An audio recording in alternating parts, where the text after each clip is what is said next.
Hey, Kato. I know it can be scary to be in a fight, and that's okay.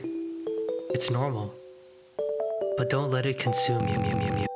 Remember, one day, everyone may rely on you again. This is a dark Nuzlocke comic called It's a Hard Life. The link is in the description if you want to read it, but if you're like me and need convincing, keep watching. This video will inevitably dive into spoilers. Also, this video took a long time to make, so if you want more content like this, please subscribe so I know to keep making more of it. I distinctly remember reading this comic back when I was in middle school, and if you don't know, the way these comics usually work is a person will complete their Nuzlocke run and then write a story or draw a comic to fit the narrative of who survives and who doesn't. Also, for those who don't know what a Nuzlocke is, they're simply a way to make Pokemon games more challenging by adding the rules that you see on screen right now. Ever since the first Pokemon Nuzlocke comic, Pokemon Hard Mode, the internet has been filled with people making their own fan comics, detailing their own run through any given Pokemon game, and every Nuzlocke pretty much starts the same. You arrive in your hometown, your mom kicks you out of the house to sleep with the professor, and then you have to pick your starter. Arguably, this is the most important choice you have to make, and after picking your cute little Bulbasaur, your rival challenges you to a battle. And after you win your first battle, you go on to... Yeah, so this comic is gory. Back then, I loved anything slightly edgy. I mean, there's a reason my favorite Pokemon is Darkrai, and look at this guy. So I binged as much of this comic as I possibly could, but the author had never finished it at the time, so I kind of just moved on and forgot about it. But recently, I decided to check back in on the series, and I actually saw that the author had finished it with a proper ending. So on a whim, I decided to just revisit it, see if it's good or not, and oh my god, it is way better than I remember it being. Oh, and by the way, when that Bulbasaur dies in the first chapter, yeah, that actually happened on our author's first run. Every single Pokemon death in this comic is canon and happened in game, meaning that us readers have no idea when a Pokemon will leave the team, and if they do end up leaving the team, it's because the author ended up losing them in the Nuzlocke run. This keeps the tension super high throughout the entire series, so buckle up kiddos, it's gonna be a rocky ride. And with that, it's time to talk about the darkest Pokemon Nuzlocke comic I've ever read. It's A Hard Life by Q-Lock. After we see Bulbasaur's untimely passing, our protagonist Robin is forced to choose a new starter. So Puck the Squirtle is officially added to the team. Puck immediately strikes us as this lovable turtle who will do anything for Robin, going so far as to call her master when it's not necessary. So Robin walks through the first few routes in Viridian Forest and ends up meeting Jojo the Weedle and 3 Rattatas, Edna, Regina, and Raditz. Yeah, so our author is playing with no dupes clause in this run. Now this means it's possible to have multiple of the same Pokemon, but the author still takes the time to give each of them a distinct personality. Regina is timid and doesn't want to cause any trouble. Raditz is an old, grumpy man who just wants to live in peace, and Edna gets a funny hairdo. Later that night, Gary challenges Robin to a fight, and Raditz immediately calls out to Robin, telling her to stop the battle because something serious could happen. Puck tells him that he's not weak, so the two keep fighting, and Puck is doing pretty well, but ends up taking a big critical hit. Raditz sighs, calls him an idiot for fighting because he knew this would happen, and thankfully Puck gets back up, yells back that he's the idiot, and proceeds to manhandle Gary's Pokemon. Unfortunately, there is one more Pokemon in Gary's team that they'll have to face. Robin is out of potions and staring down Gary's Bulbasaur. With Puck at low HP, only one thing can happen. Puck, who would have normally received the killing blow, is saved by Raditz. This is the first real death of the run, and it hits the team hard. The author explains that Puck was at 1 HP after the attack, and he didn't want to use him again against Bulbasaur. So all 3 Rattatas came together to finish the job, but Raditz didn't make it. After the battle, Edna asks Robin if they should kill Gary, but Robin doesn't want to sink to that level. She still has her morals after all. So they choose just to rob him instead. I mean, I guess this kind of explains why you get money after a trainer battle. However, like the real world, this action does not come without consequences. Robin is now a wanted fugitive for assault and armed robbery. Yes, our main protagonist is now an outlaw, forced to run away and look for shelter at Mount Moon. As you can tell, the author takes a lot of creative liberties with Pokemon's story, adding twists and turns whenever they want. On the walk to Mount Moon, Edna is unfortunately hit with a critical hit by Caterpie, leaving Regina as the only Rattata left. Thankfully, the rest of the team makes it through, and Jojo even evolves into Kakuna, who Robin uses as a mace. As you know, to progress to Mount Moon, you have to fight Brock. So Robin reluctantly ends up facing him, and Puck is naturally sent out first because of the superior type matchup. He turns around and tells Robin, whatever happens, don't switch me out. He wants to make up for his carelessness that costed Raditz' life. Thankfully, Puck is able to easily handle Brock's Geodude and Onix, and the team makes it through. On the way to Mount Moon, Robin fights a bunch of those youngster trainers, and Jojo ends up evolving into a Beedrill. The team decides to call it there and camps for the night. Now, quick side note, these moments are some of my favorite in this series. Every night when they camp, it gives a moment for the Pokemon to talk to each other like characters. Yes, this series has tense fights that get brutal, but these chill atmospheric points allow our cast to form connections that they otherwise wouldn't be able to. Around the campfire, Puck bravely proclaims that there's nothing to worry about now that the team is strong. Jojo's evolved, Puck just defeated the gym leader, and Regina will probably learn Hyper Fang soon. Raditz died because I was careless. I've learned my lesson, and I won't let it happen again, Puck says as they drift to sleep. The next day, the team fights more youngster trainers. Regina, although usually shy, asks to battle. She wants to keep up with the team and learn Hyper Fang soon, so the fight starts with her leading. Regina hits the Ekans with a quick attack, but the enemy Ekans uses the move Wrap, and suddenly Regina is stuck. Summoning her strength, she says, "This is nothing. I will definitely take care of."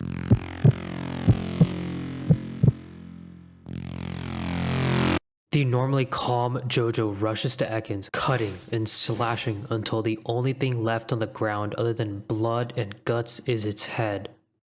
The team mourns her and cries until he can't anymore, until they finally have to bury her. This is by far the goriest this series ever gets, and is a brutal reminder that the world our protagonists live in is unforgiving.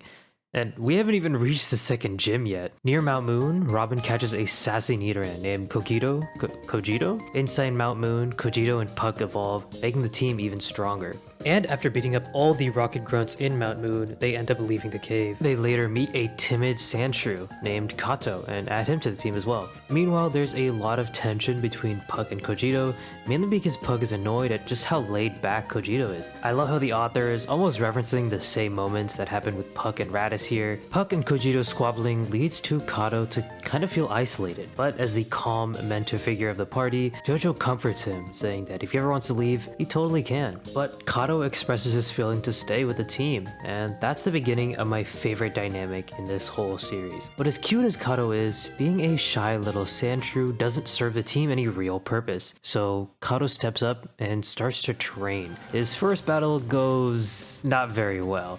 Kato is a coward and can't seem to muster the courage to train, and I feel like this fear of Kato training is almost a metaphor for Robin, or looking more into it, the author's fear of training her Pokemon. Anytime in the story she tries to level up her team so far, someone ends up dying on the team unexpectedly, and the author does a great job of displaying that same fear within Kato, although this is all my own speculation, so take what I'm saying with a grain of salt. Anyway, let's not let this distract you from the fact that Robin is still a literal criminal. So while she's hiding from the police, Gary stumbles on her and starts a fight. Jojo asks for permission to take the fight and tells Kato, "I know it can be scary to be in a fight. It's okay. It's only natural, but don't let it consume you. Focus your energy and strike," Jojo says as she hits crit after crit on Gary's Bulbasaur. Her actions give Kato a little courage, allowing him to hit a few scratches on Gary's Abra, and after he loses the fight and runs away, Gary snitches on Robin to the police, who end up chasing her until she escapes. Robin later runs into the same Team Rocket Grunt that she had met in Mount Moon earlier. He tries to convince Robin to join her because she's also an outlaw, but all Robin does is look at her Pokemon, and Vegito knows what to do. The man drowns while his screams echo throughout the forest, and Robin just keeps walking.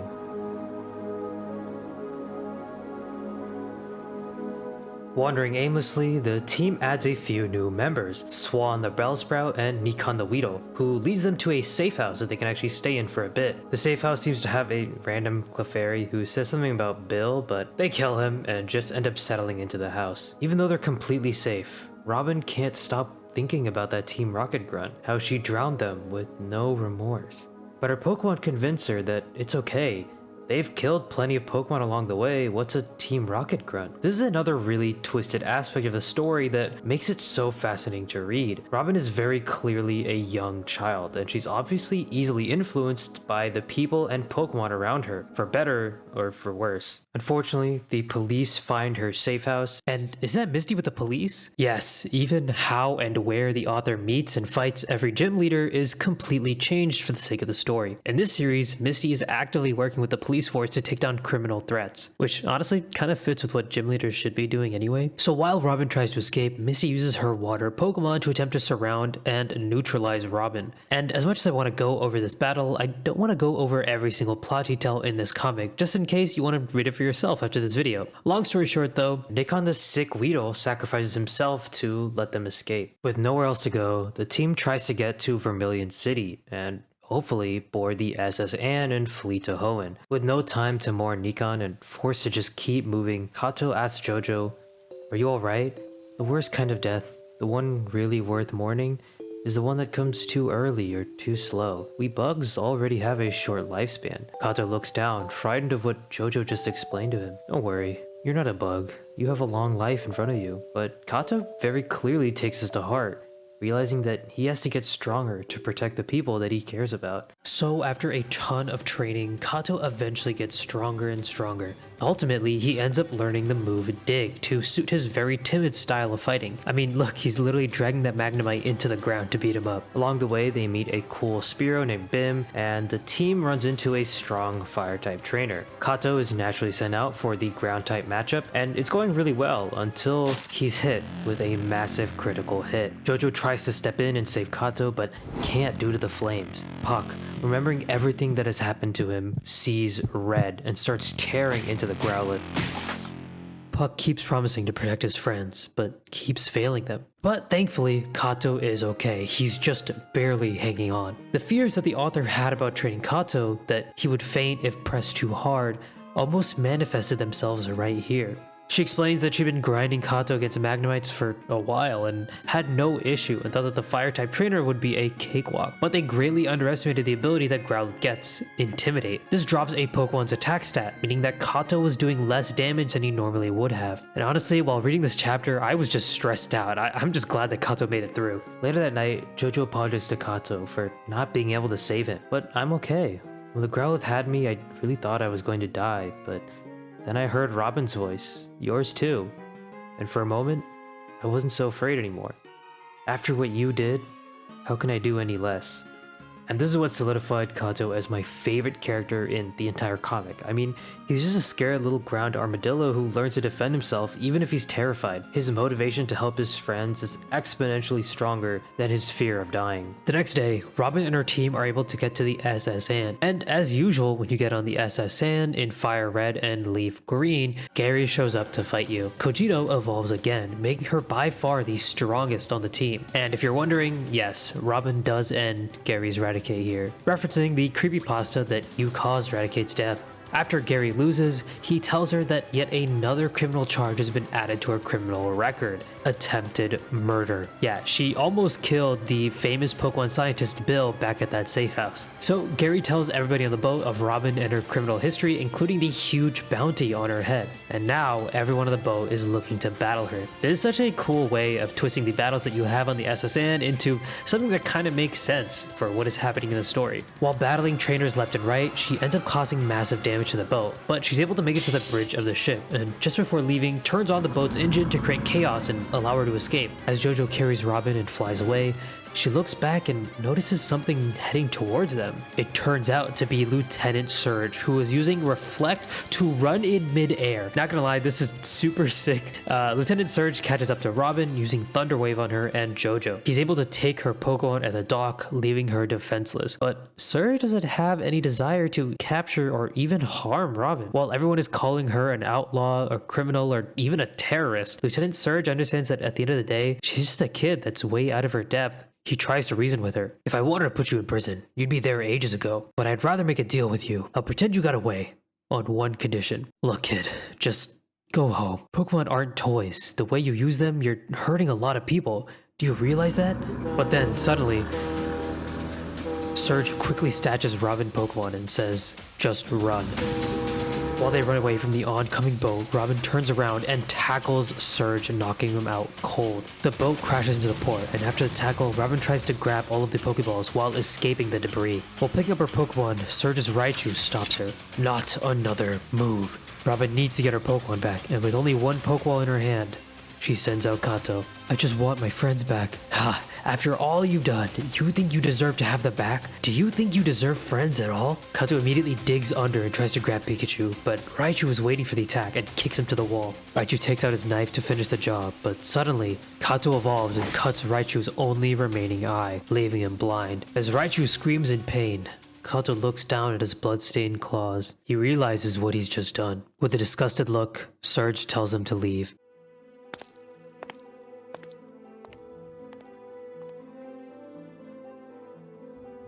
After the fight with Lieutenant Surge, Robin and her team decide to flee from civilization altogether, opting to just live in the mountains, away from any human contact instead. Even so, Jojo and Kato keep up their intense training. Do we still have to do this? You said you were sure. Why do you doubt it now? I know what I said, but when I try to sleep, it all comes back to me. You're so kind, Kato. Perhaps too kind. No one will force you to fight, but one day, everyone might have to rely on you again. But you can do it. You can get through it, because you're strong. We must all be strong, Jojo says as she tirelessly trains throughout the night. As nice as living in nature, secluded from the rest of the world is, Swan and Jojo reveal that as a plant and bug respectively, they can't deal with the colder temperatures, so they ask to leave the party. But of course, Robin objects and says that if they're gonna go, the entire party is going with them. So they arrive in Celadon City. Here, Robin meets the gym leader Erica and fights her and wins pretty easily with Bim the Fearow, basically soloing all of her Pokemon. Once in the city, the team splits up. Kogito and Puck roam around and end up finding Team Rocket Grunt's stealing Pokemon. In the meantime, we're all introduced to an Eevee named Zager, who is renowned for being the cutest of them all. Oh, your cheeks are so squishy I could squeeze you forever. One day I will kill you. Zager's trainer seems to be a wealthy woman who we later see dining with Giovanni. Clearly, something suspicious is going down in Celadon City. Anyway, we see Kogito beating the crap out of all the Team Rocket Grunts, but Puck yells at Kogito telling her that they're gonna get into trouble again. Kogito basically tells him to F off and then goes further into the rocket base. I really love this Raphael and Leonardo-esque dynamic these two have, where Kogito's just like the really aggressive one with anger issues and Puck is the more responsible, leader type. Puck runs back to Robin to meet up with her and tells her what happened because of course he does. And of course, the team will not leave Kogito alone, so they have to go help her. Meanwhile, Kogito has been releasing all of the captured Pokemon, causing a stampede in the restaurant above. And she's about to keep going until she finds that one room with the arrows. Remember this room in the Team Rocket hideout? God, I hated this. Anyway, Giovanni suddenly finds Kogito in this room, and the showdown begins. Kogito swipes and slashes at Giovanni, only for him to duck and weave her hits like he's Mike Tyson in his prime. Then he calls for his Onix to come out and strangle Kogito. Well done. Now kill her. But Robin arrives just in time to see Kogito being wrapped by Onix. Puck, immediately remembering Regina and what happened to her, runs towards Onix, but he's sent back. Robin sends out Swan and throws a leaf stone into his mouth, making him evolve. The newly evolved Swan destroys Giovanni's Onix and Rhyhorn, and then apprehends him. What should we do with him? Kill him! Kogito yells at him. Would you really want to become a murderer? I think I already am. Giovanni, surprised at Robin's response and determination, realized that he can't talk his way out of this and kicks a Pokeball out to send out Kangaskhan. Ripping the vines off him immediately, Kangaskhan slams Swan, but Swan uses Sleep Powder, putting Kangaskhan to sleep. This gives time for Jojo to come in and hit a big break. Not too shabby, but let me give you a tip. Call off your Beedrill. You just say that because you don't want to lose. Kangaskhan smacks Jojo. Bug types. They grow so fast and evolve early, but in the end, they can never keep up. Kangaskhan slams Jojo into the ground and Giovanni grabs Robin's hand so she can't call back Jojo into her Pokeball. Kangaskhan rips Jojo's wings from her body. Now you can fill her spot with something that's strong. See it as a favor. Kangaskhan punches Jojo and sends her flying to the wall. Kato is enraged and immediately goes to hit Kangaskhan but can't do anything. Any last words? Giovanni asks as he gets ready to kill Robin, but then suddenly we hear a voice. Don't you ever touch my friends! Jojo, using the arrows in the rocket base, propels herself and stabs Kangaskhan in the throat. Wait, is that... Jojo uses Hyper Beam, finishing off Kangaskhan, and the team is saved thanks to her efforts. Man, this was such an epic fight with an amazing climax. Apparently the author had bought the TM for Hyper Beam in a Celadon store and taught it to Jojo before the battle. And according to the author, the battle was a lot less dramatic. Jojo was only really in the yellows and was actually able to 2-hit KO Kangaskhan. But I think turning this battle into a defining moment for Jojo and giving her a permanent disability is a really cool bit of storytelling. I mean, it's not cool that she's a disability, it just... Anyway, having defeated Giovanni, Kato digs a hole for them to escape from, and after escaping into the sewers, the team decides to rest up. Later that night, an Eevee shows up, asking to join the team. Kojiro immediately is against it because this Eevee looks like it would be useless. It's just a cute Pokemon. But he seems eager to join and start battling right away. He was so impressed by watching Robin's skills against Giovanni that he wants to join the team. So reluctantly, Robin takes in Zager the Eevee. Meanwhile, we get a glimpse into what the police are doing to track down Robin. Remember, she could be heading this way, so be sure to inspect everyone who tries to get through. If you find her, engage in combat and keep her busy until backup arrives. Then suddenly, a Pidgey scout arrives saying that he saw Robin passing through. Anyway, Robin and the team suddenly hear a crack in the woods. Robin, you are under arrest! Pluto the Snorlax yells at her as he towers over them. Robin, wasting no time, tells Puck to attack. But Pluto opens his mouth and spits back all the water back at him. Kojito, the strongest Pokemon in Robin's team, steps up to attack Pluto and gets whacked by a tree pole. But that doesn't faze her. She's faced other strong Pokemon. Kojito and Pluto throw punches at each other, but they seem to be evenly matched. Thankfully, Swan comes in from behind to hold the Snorlax still, and Kojito gets some big hits on him. He ends up tumbling down the cliff, and Kojito hits a nasty rock slide on the falling Snorlax. I really love how the author makes these Pokemon moves feel like they fit in the actual environment instead of just having, rocks come out of nowhere. Anyway, after a job well done, the team moves on, but suddenly a flying rock comes out of nowhere. Pluto jumps from the chasm, and to their horror, the team realized that the Snorlax was without a scratch. Attack! Robin yells as each team member is sent out, only to be stopped and sent flying. Pluto the Snorlax is on another level to any other Pokemon they've faced so far. But thankfully, Swan is able to get a Stun Spore off. Due to the paralysis, Kojito gets a few hits, and Pluto looks to be dead. But that's when it happens. And suddenly, the team realizes that the Snorlax can rest, gaining all of its health back. The battle was long and tough, and every time they thought the enemy was down, I'm getting tired, but we can't give up. Puck is sent flying upwards, only for Snorlax to follow him and slam him back to the ground. Jojo watches as his teammates keep fighting, but realizes something. Wait, I have an idea. There's no telling how many times he can recover. I can take him out quickly with a Brick Break, but I need your help. Bim carries Jojo up high, and while Pluto is busy taking on Kojito, Swan, and Kato, he's hit too much and starts to rest. Now! Jojo, let go by Bim like some sort of rocket, hurtles towards Pluto and hits him with a super effective Brick Break, but it doesn't work. Why aren't you doing anything? Zager asks Robin. You need to come up with a cool strategy. Are you even watching the battle? With no direction, the team tries Jojo's plan again. This time, Kojito keeps him busy. Swan sleep powders him, and Jojo tries to get another Brick Break in.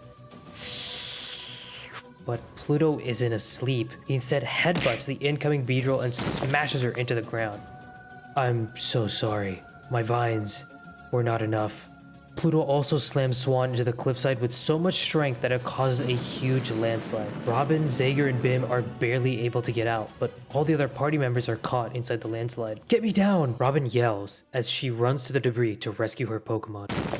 But the only Pokemon that comes out is the Snorlax. No. At this point, she's not the cold-hearted criminal or murderer that people think she is. She's just a kid, trying to keep her friends alive. You've not won yet! Bim yells as he uses the move Leer to lower Pluto's defenses. The Snorlax tries to keep hitting Bim with rocks, but Bim is determined to keep leering and lowering his defenses. A strong aerial ace hits the Snorlax, giving him some confidence until Pluto grabs him, chokes him, and slams him to the ground as well. Kato emerges from the rubble, scratching and slashing as much as he can, only for Pluto to hit him, slamming him around. About to finish Kato, a great ball is thrown at his back. Robin has just caught Pluto. Searching through the rubble, Robin finds Kato and Bim and heals them up. Kojito emerges from the rubble, but realizes that Puck, Swan, and Jojo are still inside.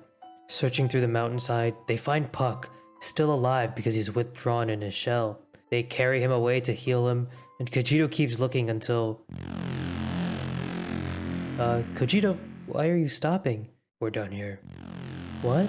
I said, We're done here. No, no, no, no. Kojito, don't joke about that. I'm not joking. Let me see. Kojito smacks Robin away. You better not. No, no, no, stop it. Kojito refuses to let Robin see Swan and Jojo's bodies. Swan, who got them out of deep trouble multiple times, and Jojo, who's been there from the beginning. Both of them gone now forever. But there's no time to rest, because Pluto did exactly what he wanted to do. Delay them until the rest of the police show up. Swarms of police officers raid the forest, searching for the wanted terrorists. But there's too many officers, and they've surrounded Robin to a cliff. Realizing there's nowhere else to go, she asks Puck, "Can you swim?" "Sure, swimming is faster than rocking, but I can't carry you, master." "That's alright," Robin says as she loads up all the Pokeballs on Puck. Robin picks him up and throws Puck into the sea, and the police capture Robin. The author had a lot of words to say about this Snorlax fight, because it truly was one of the toughest they had faced. This wild Snorlax still stands out as one of the toughest Nuzlocke battles I've ever had, and the one that showed me what Nuzlocking really meant. Used every single team member in it, though Swan's and Puck's attack did pretty much nothing. The spam of rest undid any damage done over and over, and that cliff crashing down sums up what happened rather well. At this point, the battle had gone on for so long. Snorlax was using Struggle, so I thought I could just try and catch it, so I did. For everyone wondering why I didn't run away from this battle, I have no idea. Maybe I forgot I could run away from this battle. Anyways, I didn't touch the game for a week after this. RIP Jojo, level 3 to 29. RIP Swan, level 12 to 28. At this point, the story diverges even more from the original Fire Red and Leaf Green games. With Robin now gone, the team wanders aimlessly through the snowy mountains and eventually decides to camp for the night. Okay, so I've been thinking, we might not be strong enough to save Robin now, but if we just find some place we can train, I'm sure— Shut up. What? Robin this, Robin that. If it wasn't for her, none of this would have happened. You can't say that. Calm down, Puck. Everyone grieves in their own way. Kato walks away from the fire and into the snowy, moonlit cliffside. With Jojo gone, he screams out and cries. Meanwhile, Zager pulls out a Pokeball from his fur and opens it, revealing Pluto. Are you letting me go? No, you're gonna help me train. I saw how strong you were in the fight. Teach me how to be that strong, and I'll let you go. Now, listen to me. You're not part of them, right? There's no need to be dragged into this. Just put the Pokeball down, and Zager uses the Pokeball to put Pluto back in, showing that he has complete control over the situation. That's right. I wasn't a part of Robin's team, but now the police got her, and Swan and Jojo are dead. Wait, who's dead? Remember the Beedrill and Victreebel? You crushed them under a mountain. Pluto realizes what he's done. I didn't know them well, so I don't hate you that much. But the others? Who knows what they'll do if they find you? Oh wait, I do know. They'll kill you. But I didn't mean to. Really? Your punches shatter mountains, and you expected a bug and a plant to survive that. Pluto again hangs his head in shame, realizing the situation, and he tells Zager that he will help train him. Later that night, the team meets some Nidorants that help them and take them to a safe house. There's a nice lady named Lotus inside, and she reveals herself to be the park warden for the safari. She takes care of the team, letting them stay in the park as protected Pokemon for as long as they want. Meanwhile, Zager and Pluto steadily continue their training as well up in the mountains where no one can find them. But after spending a lot of time together, the two start to form an unlikely bond. Wow, you're good at climbing too. Well, we Snorlax originate from the mountains. We've never been this far away from a city, or so far from any humans. I always thought their cities are what mattered the most, but looking at all this, it feels really small. The two continue their training up in the mountains, and Zager gets smoked by Pluto. Yeah, it literally says smoked. Zager, please, be alright. I'm fine, just like all the other times. What's up with those punches? How will I get stronger if you hold back all the time? But if I don't, you might die? Don't say it. But you promised to help me get stronger, and I'm not getting anywhere like this. Well, there is a time limit to what you can achieve like this. Perhaps if you were to evolve? Excitedly, Zager gets an idea and runs back down to Lotus, asking her for help to evolve. And she pulls out a book of evolutions. This is just like me now, but red. Blah. Who would want to be a leaf? Lame. Oh, this one looks cool. Eevee evolves into Umbreon through a strong bond with its trainer. Ugh, yeah, that one's not gonna work. Is there nothing else here that's cool? What about this one? Yeah, that should be possible. I even think I have one lying around. Really? Wait, let's get the rest of the team. I want them to see this. I'm glad y'all could come and witness my super duper ultra awesome transformation. Here we go, Zager says as he evolves into a Jolteon. But one thing Zager didn't realize is that when he evolved, his fur wasn't large enough to keep the ball he's been hiding. fighting, and the team sees a drop. Let's go for a walk. Kojito sends out Pluto, ready to confront him. Wait, you don't have to kill him. He's a good guy. Kojito immediately hits Pluto in the face, ignoring Xager's comment. Look, he didn't mean to kill them. But again, Kojito has zero remorse. Eventually, even Puck joins in, but there's something wrong. Pluto isn't fighting back. Puck raises his hand to hit him again, but he can't. So you're letting him go? Revenge is pointless and they wouldn't have wanted it. Kato looks down at his claws. Is this what she would have wanted?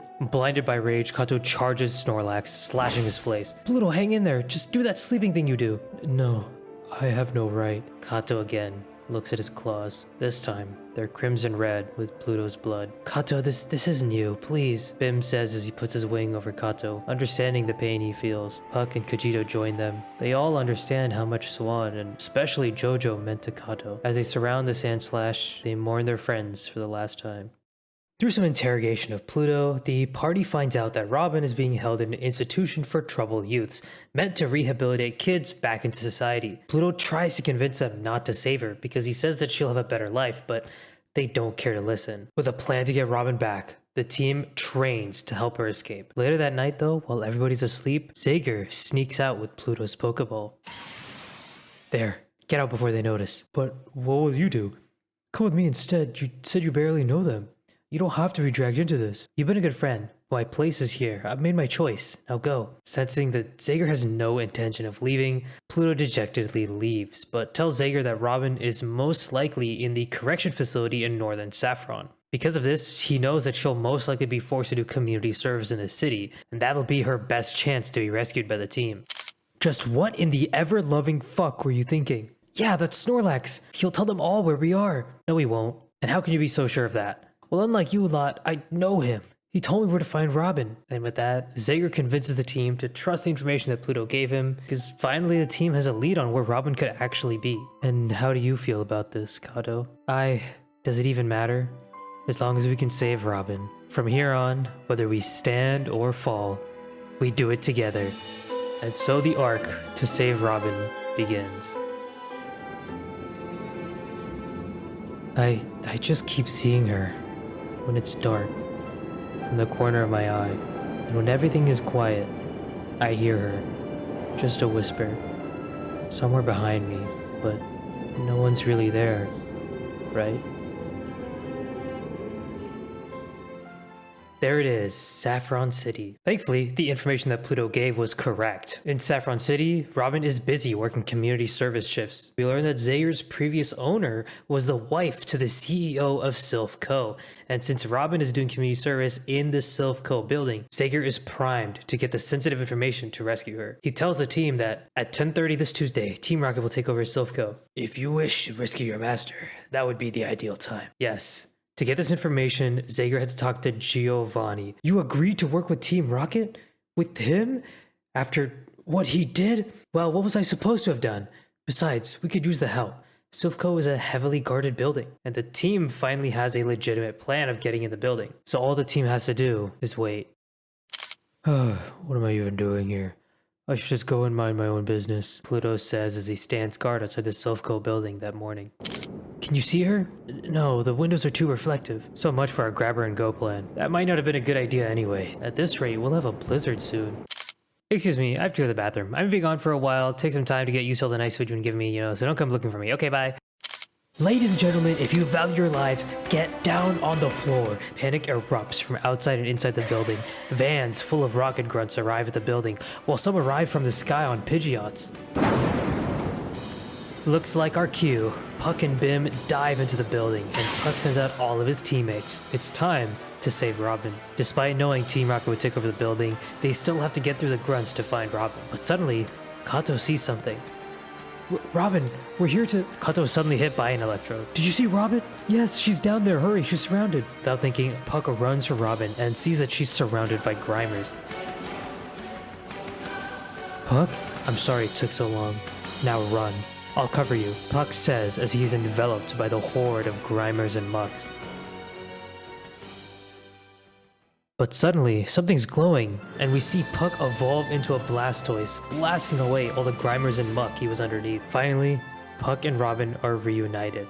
The rest of the party joins them, and finally, the team is back. Except for Zager. We see him still running around the building trying to avoid rocket grunts when he sees someone teleport into the building. The psychic type gym leader, Sabrina, has just arrived with reinforcements. This place is about to become a war zone with Robin caught in the middle. Zager keeps running but stops when he sees someone. Giovanni. What was? Suddenly, someone comes from the other corner. Koga and Giovanni lock eyes. Now that he realizes he's the leader of Team Rocket, they begin to fight until...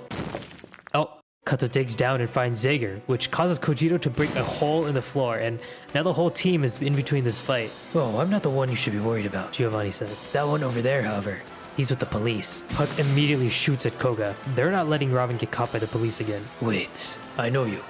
The cursed child they call the Bloodbird, and now working with Team Rockets? How sad. Oh yeah, did I mention that Robin has a sick-ass nickname in this region? Bloodbird? Anyway, Koga sends out his Pokemon and the fight commences. Immediately, coughing and wheezing set up a smokescreen while Grimer and Muck minimize to avoid getting hit.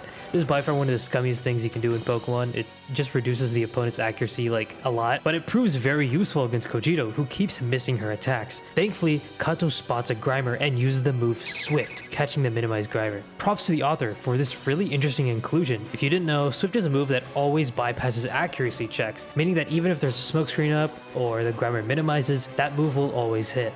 But the fight isn't over. You dare to hurt my little brother. Kato goes for another Swift, but Koga quickly shouts Acid Armor. This increases Muck's defense stat. Every time Kato hits a Swift, the Muck uses Acid Armor in response. Not even a scratch. The Muck disappears into the surrounding mud, and then hits Kato with a Sludge, dealing a critical hit, poisoning Kato in the process. If you wish to avoid more bloodshed, you can simply surrender. I only have to keep you here until Sabrina arrives, which shouldn't take too long. A friendly warning though.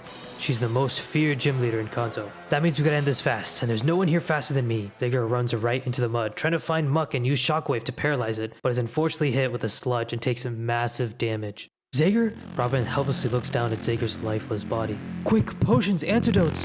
He's alive? Yes, but just barely. Hey, Kato. I know it can be scary to be in a fight, and that's okay. It's just normal. But don't let it consume you. Remember, one day, everyone may rely on you again. And that day did come for Kato, as he stood in front of his friends, ready to protect them once again. Back for more. This time I won't be so merciful. Focus your energy. And strike! Muck throws an Acid Armor, but Kato jumps over Muck. As soon as the Muck realizes what's happened, it's too late. Kato hits a critical hit right on the Muck's back. I'm not done yet! Muck yells as he spews another Sludge. Puck, Kojiro, Bim, Swan, Zager, Jojo. Kato summons their strength as he slashes through the sludge.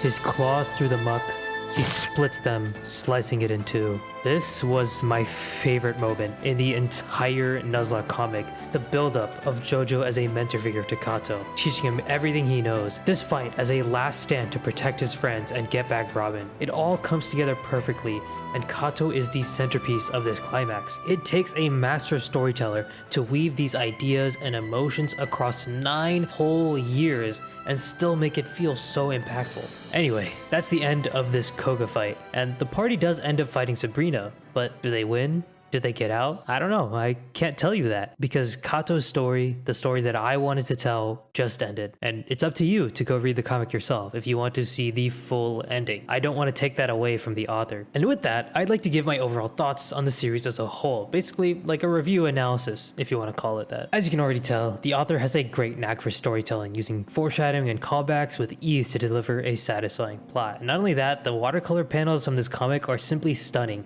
It's nothing like I've seen before on other online comics. I mean, coloring every panel is hard enough, but watercoloring and then scanning each of them is another level of dedication. The tone of this series is also perfectly balanced. It doesn't really take itself too seriously because, you know, at the end of the day, it's still a Pokemon comic, but it manages to incorporate darker themes throughout the impactful moments, and because of that, it makes the comic just stand out way more as it balances on this line of mature and still fun. Reading the afterword of the comic, we also get a glimpse into the creative process of our author. When I started drawing, it's a hard life, I did it purely for fun, making up stuff as I drew, not really caring whether or not I would finish it. I had a great time, updates were frequent, and for a while, I started to think that I would be able to take it to the very end. Life had different plans, however. For those who follow this comic since its early years, it's no news that I spent years dealing with depression and anxiety. I don't even remember exactly when my passion for this comic begun to dwindle, but dwindle it did. While I wasn't feeling much for the comic, I didn't want it to end up as a messy rush job. This answers a lot of questions we had and gives us good insight, but I wasn't satisfied with this afterward. I still had some questions about the comic itself, so I decided to DM the author of this comic, and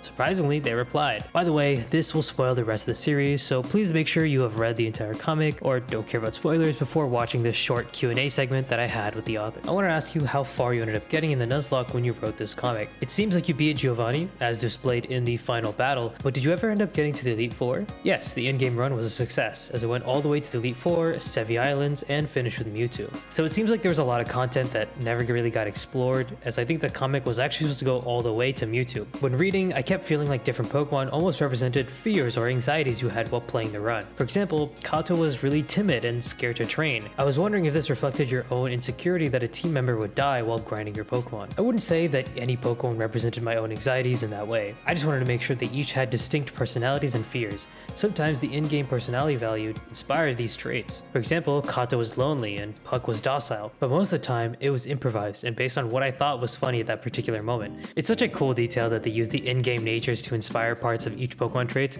I think a lot of their Nuzlocke comics do this, but the way this author did it didn't make it feel too obvious. And personally, I think it worked out amazingly and gave each of them really distinct personalities. Another question I had was regarding the use of blood/gore in the comic. I enjoyed the shock value it added to the comic, and I see you mentioned that you originally added it because you thought it would be funny. By the way, this is actually true. That Beedrill and Ekans fight, which was especially brutal, was added for comedic value. I was wondering if this same mentality continued throughout the series, or if in later moments the bloody scenes were meant to make the series more mature.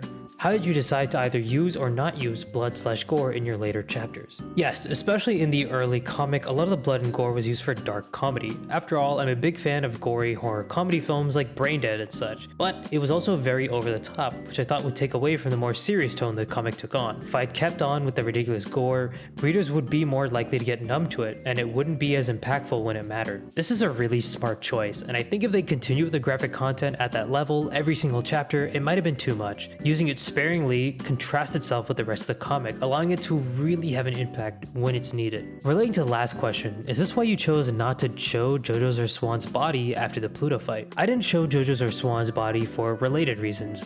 When reading or watching horror, the things we imagine up until the reveal is usually a lot worse than what we get to see on the paper/screen. Now, I wasn't drawing horror, but the principle can be applied regardless. It's a bit hard to see, but the underside of the rock Kojito lifts is covered in green slime, aka JoJo's blood, so I thought that would be enough to hint at just how gruesome their end was. It also came down to me experimenting a lot with how to tell a story at the time, and had I been aiming for an actual horror, I would have probably shown them. Again, I think it's a pretty good choice to show the gravity of the situation by not having the bodies there. Definitely leaving it up to the imagination made me feel a lot worse about the whole thing. And yeah, that's kind of all I have for this video. If you made it this far, I want to thank you so much for watching all the way through. And again, if you made it this far, check out Clockwork. In the description, you'll find their deviant alongside the comic in case you want to read it for yourself. All of the music is going to be in the description, but I want to give a verbal shout out to all the remixes that I used. So shout out to these YouTubers. And Dash, Gmu, Luigi Gigas, Triscore, Vanillix Pavilion, Orchestra OE Remix, and of course the GOAT Mewmore. If you enjoyed this video, you'll probably like my other video on another Pokemon fan work, the Festival of Champions. But other than that, make sure to subscribe, and again, thank you so much for making it all the way here. I'll see you guys later.